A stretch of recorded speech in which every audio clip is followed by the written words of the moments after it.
Hello everyone. तो कैसे हैं आप सब? होप करता हूँ आप अच्छे होंगे। तो आज का जो हमारा टॉपिक है जो हम डिस्कशन करने वाले हैं वो है न्यूरॉन्स एंड न्यूरोग्लियल सेल्स।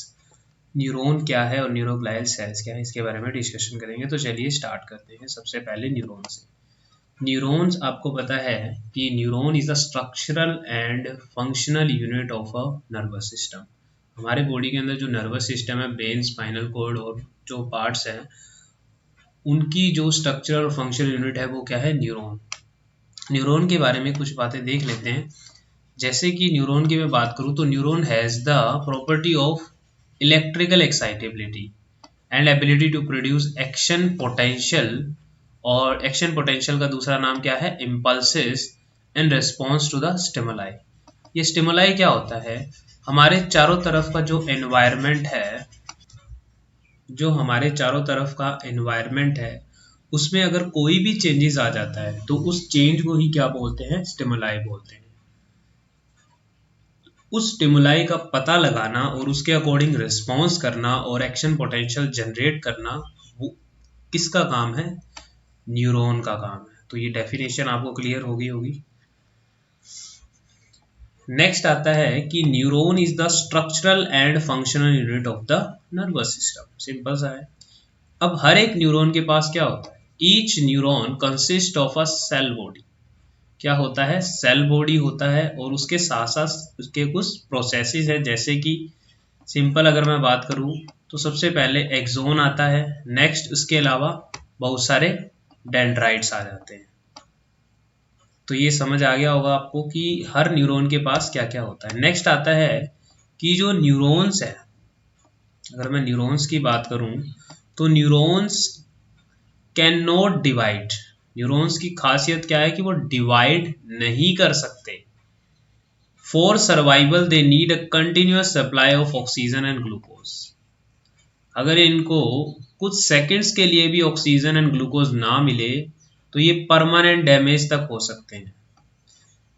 तो न्यूरॉन के लिए आपको बहुत ज़्यादा इन चीज़ों का ध्यान रखना पड़ता है। नेक्स्ट आता है transmission of nerve impulse is both electrical and chemical. यानी न्यूरॉन में जो नर्व इम्पल्सेस जाती हैं, जो सिग्नल्स का ट्रांसफर होता है, वो दोनों तरीकों से होता है। इलेक्ट्रिकली भी होता है और केमिकली भी होता है। तो ये हो गया। नेक्स्ट आता है इसके अंदर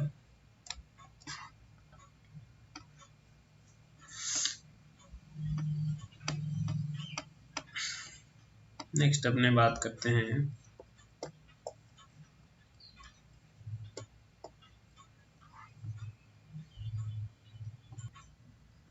नेक्स्ट आता है हमारा ये न्यूरॉन का डायग्राम। जैसे कि आपको डायग्राम में दिख रहा है, ये जो डायग्राम है उसमें क्या क्या बताया जा रहा है। इस डायग्राम में देखोगे तो आप इसके अंदर बहुत सारी स्ट्रक्चर्स को एक्सप्लेन किया गया है।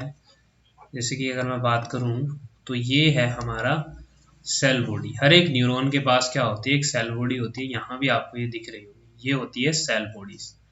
इसके अलावा सेल बॉडीज से क्या निकलता है? तो सेल बॉडी से निकली हुई स्ट्रक्चर, जैसे कि आपको ये दिख रही है, ये लॉन्ग स्ट्रक्चर, इसको अपने बोलते हैं एक्सोन। इसके अलावा सेल बॉडी से ही ये स्मॉल प्रोजेक्शंस निकल रही होती है, इनको अपने बोलते हैं क्या? डेंड्राइट्स बोलते हैं। तो आपको समझ आया होगा कि एक्सोन क्या है, डेंड्राइट्स वगैरह क्या स्ट्रक्चर है।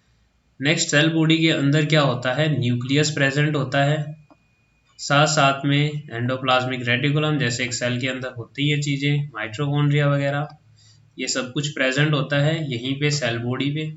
नेक्स्ट, आगे जो सेल बॉडी और एक्सोन को कनेक्ट करने वाली स्ट्रक्चर है उसका नाम है एक्सोन हिलॉक। और एक्सोन जाते जाते इसके एंड हो जाते हैं, टर्मिनल्स आ जाते हैं। नेक्स्ट, जहाँ से ये टर्मिनल होते हैं वो और नेक्स्ट न्यूरॉन की जो स्पेस होती है उनको अपने बोलते हैं साइनेप्स।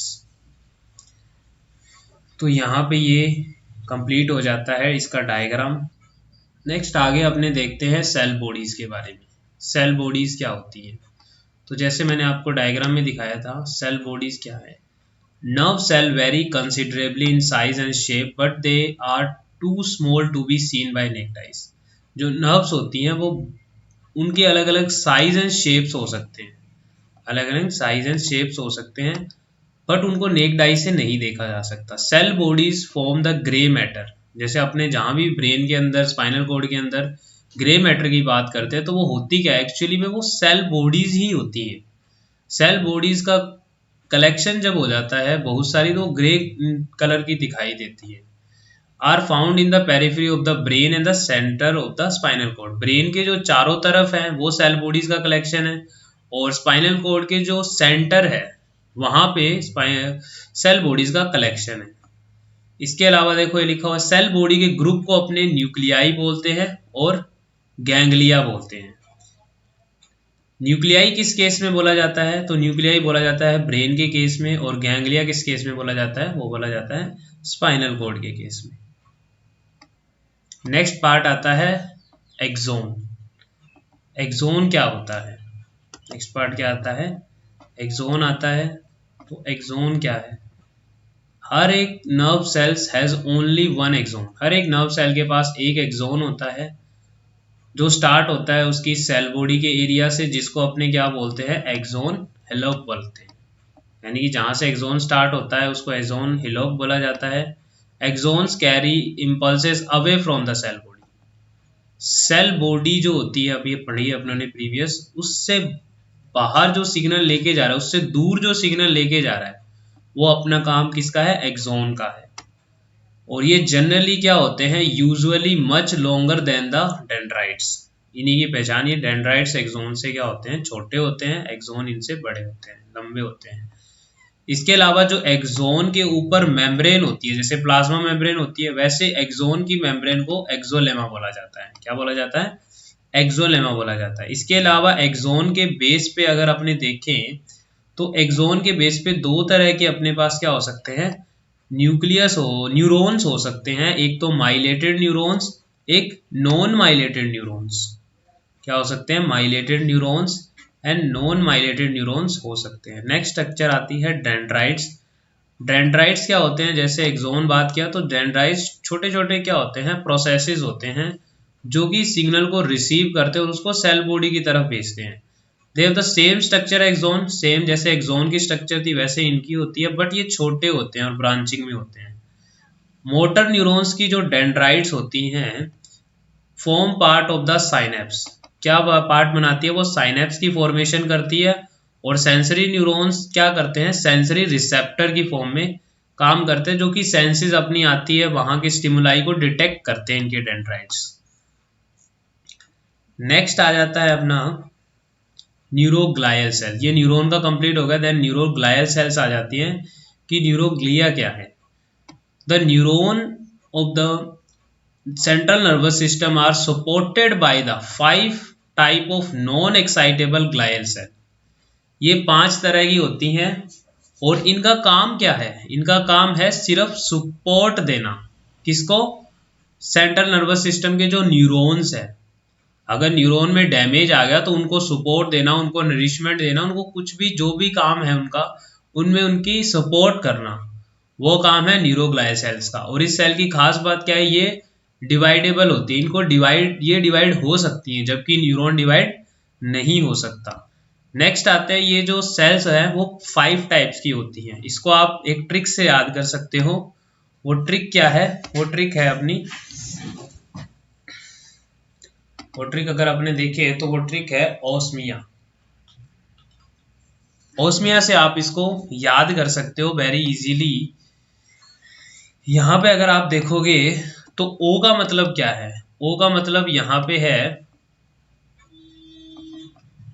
ओ का मतलब यहां पे है ओलिगोडेंड्राइट से। एस का मतलब स्वान सेल से है, और एम का मतलब यहां पे माइक्रोग्लायल सेल से है, और ई का मतलब यहाँ पे एपेंडाइमल सेल से है, और ए का मतलब देखें तो एस्ट्रोसाइट सेल से है। तो यहाँ पे ये 5 नाम हो गए, आपको सिंपल एक शब्द से याद हो सकते हैं पांचों की पांचों न्यूरोग्लायल सेल्स, वो है ओस्मिया। तो ओस्मिया से ये सारा याद हो सकता है वेरी इजीली। नेक्स्ट आगे बात करते हैं इनके फंक्शंस की। तो एस्ट्रोसाइट्स क्या करती हैं बॉडी के अंदर, जो एस्ट्रोसाइट्स होती हैं उनका काम क्या है, तो astrocytes particularly the cells perform main supporting tissues in the central nervous system. Astrocytes का नाम ही पड़ा है कि वो स्टार शेप की होती है। एस्ट्रो का मतलब ही होता है स्टार। फाइन ब्रांचिंग एस्ट्रोसाइट क्या बनाती है मेनली, बेसिकली इनका मेन फंक्शन होता है ब्लड ब्रेन बैरियर। अब ये ब्लड ब्रेन बैरियर क्या है कि ब्रेन के पास, आपको पता है ब्रेन बहुत सेंसिटिव है किसी भी चीज के लिए।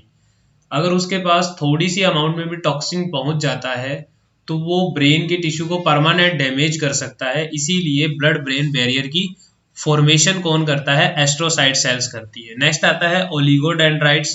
तो ओलिगोडेंड्राइट्स क्या करते हैं, जो ओलिगोडेंड्राइट्स हैं these cells are smaller than astrocytes. ये जो सेल्स हैं वो एस्ट्रोसाइट से छोटी होती हैं और ये झुंड में मिलती हैं, क्लस्टर्स में मिलती हैं।